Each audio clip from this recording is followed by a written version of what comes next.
ഞാൻ എത്രമാത്രമാണ് നിനക്ക് ഇമ്പോർട്ടൻസ് തരുന്നത്, നിനക്ക് എത്രമാത്രമാണ് കൺസിഡറേഷൻ തരുന്നത് എന്നുള്ളത് നിനക്ക് അറിയില്ല.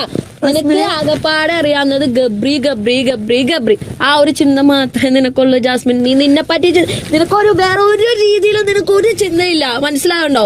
എത്ര പറഞ്ഞു തന്നിട്ടും നിനക്ക് ഒരു രീതിയിലും ഒരു ചിന്തയില്ല.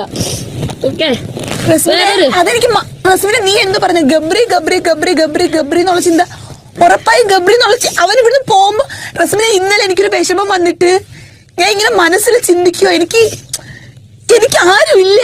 എന്റെ ഒരു സന്തോഷം ഇപ്പൊ ഇവിടെ എനിക്കൊരു ഇന്ന് ശേഖരി ചേച്ചി വന്ന് എന്റെ അടുത്ത് യു ആർ സോ ബ്യൂട്ടിഫുൾ അങ്ങനെ എന്തോ പറഞ്ഞപ്പോ എനിക്കിത് എന്ന് പറഞ്ഞാൽ എനിക്കിത് പോയി പറയണം. എടാ എന്നെ ഇങ്ങനെ പറഞ്ഞടാന്ന് പറയണം. നീ ഉണ്ടോ? നീ എന്റെ മുഖത്ത് നോക്കുന്നു. എനിക്ക് അവനുണ്ടായിരുന്നെങ്കിൽ എത്ര വഴക്കാന്നേലും ഞാൻ ഇരുന്നേനടി. ഞാൻ കുറച്ച് കുടിച്ചോളൂ. പാൽ ചായ ഉണ്ട്, അത് വേണ്ട. എനിക്ക് സത്യം പറഞ്ഞാൽ ചായ വേണ്ട. എനിക്ക്